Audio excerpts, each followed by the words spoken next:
बिस्मिल्लाहिर्रहमानिर्रहीम, अस्सलाम वालेकुम। आप देख रहे हैं मरहबा क्लिनिक एंड फार्मेसी का स्पेशल प्रोग्राम आज का सवाल।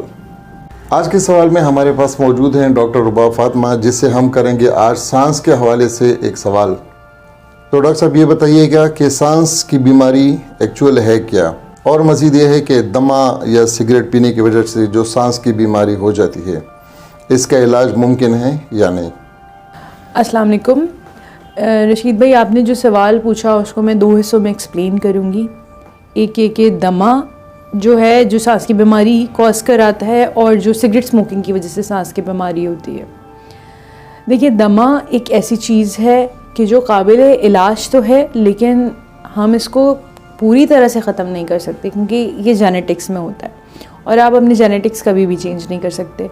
दमा यानी सांस की वो बीमारी जिसे हम एस्थमा कहते हैं, उसकी कुछ जो कॉजेज़ हैं वो तो जेनेटिकली डिफाइंड है, उसको हम चेंज तो नहीं कर सकते। हाँ, लेकिन हम कुछ एहतियाती तदाबीर और कुछ इलाज के साथ हम अपनी उस बीमारी को कंट्रोल ज़रूर कर सकते हैं। जैसे मौसम जब चेंज होता है तो हम एक्यूट एक्सरबेशन ऑफ एस्थमा को कंट्रोल कर सकते हैं। जो अक्सर लोगों का इंप्रेशन ये होता है कि अगर हम इन्हेलर यूज़ करेंगे तो हम उसके आदी हो जाएंगे।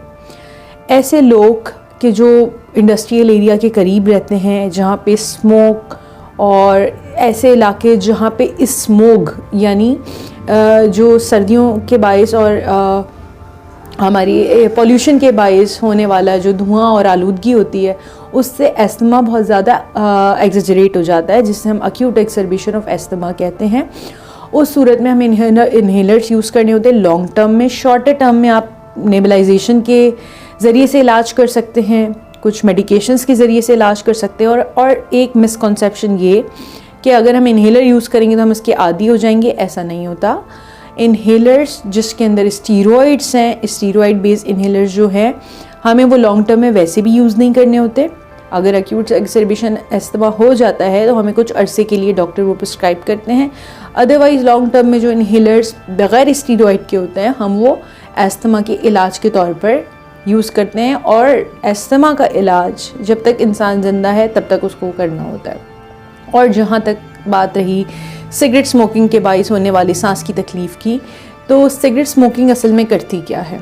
सिगरेट स्मोकिंग असल में हमारे जिस्म में प्रोड्यूस होने वाले एक एंजाइम जिसे इलास्टेस कहते हैं, उसकी एक्टिविटी को बढ़ा देती है, कि जिसकी वजह से डिस्ट्रक्शन ऑफ इलास्टिन फाइबर्स हमारी बॉडी में बहुत ज़्यादा तादाद में होने लगता है, ज़्यादा अमाउंट में होने लगता है। जिसकी वजह से क्या होता है, जो लंग्स की नेचुरल रिकॉइल कैपेसिटी है, इलास्टिसिटी है, वो लंग स्टिफ हो जाता है, उसकी नेचुरल रिकॉइल पावर कम हो जाती है। उसकी वजह से क्या होता है कि सांस में बीमारी, सांस की तकलीफ़ होने लगती है, जो सिगरेट स्मोकिंग की वजह से होती है। आया वो सिगरेट किसी भी फॉर्म में हो, चाहे वो बीड़ी की फॉर्म में हो, चाहे वो हुक्के की फॉर्म में हो, चाहे वो सिगरेट की फॉर्म में हो, या फिर वो वेप की फॉर्म में हो, किसी भी किस्म का धुआं जो हमारी बॉडी में हम इनहेल कर रहे हैं।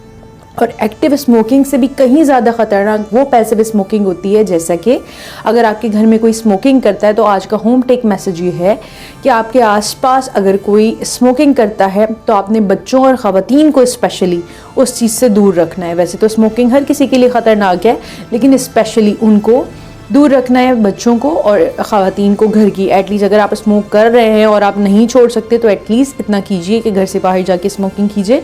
क्योंकि जो पैसिव स्मोकिंग होती है, यानी आपके आसपास जो लोग स्मोक कर रहे होते हैं, उसका धुआं डायरेक्टली हमारे लंग्स में जाता है। जो खुद सिगरेट पी रहा है वो तो धुआं एक्सहेल कर रहा है, लेकिन डायरेक्टली वो धुआं पैसिव स्मोकिंग के ज़रिए आपके आसपास के लोगों को बीमार करेगा। तो ना चाहते हुए भी जो इंडस्ट्रियल एरियाज़ के करीब रहते हैं, वो जो धुआं और गर्द और आलूदगी हम डायरेक्टली यानी पैसिवली स्मोक जो डायरेक्टली हमारे लंग्स के अंदर जा रहा है, चाहे वो एक्टिव स्मोकिंग नहीं है, वो पैसिव स्मोकिंग है, वो हमारे लिए ख़तरनाक हो सकता है। तो अपना और अपने प्यारों का ख्याल रखिए, स्मोकिंग को क्विट कीजिए, एस्थमा की लाइफ लॉन्ग ट्रीटमेंट लीजिए। जी, तो नाज़रीन, ये आपने सुनी डॉक्टर साहबा की आज की गुफ्तगू दमा या सांस की बीमारी या सिगरेट से होने वाली जो सांस की बीमारी है, उसकी मुकम्मल तफसीलात आप लोगों को डॉक्टर साहबा ने मुकम्मल फ़राहम की। ये वीडियो अगर आपके लिए फ़ायदेमंद है तो आप अपने प्यारों से शेयर कीजिएगा, दूसरे लोगों से शेयर कीजिएगा। या और इस आपके दिमाग में कोई इस तरह के सवाल हैं तो हमारे कमेंट सेक्शन में आके हमें वो सेंड कर दीजिएगा। हम उसी सवाल के मुताबिक वही सवाल पुटअप करेंगे, डॉक्टर साहब से पूछेंगे। अब मिलेंगे इंशाल्लाह नेक्स्ट एपिसोड में, तब तक के लिए अल्लाह हाफिज़।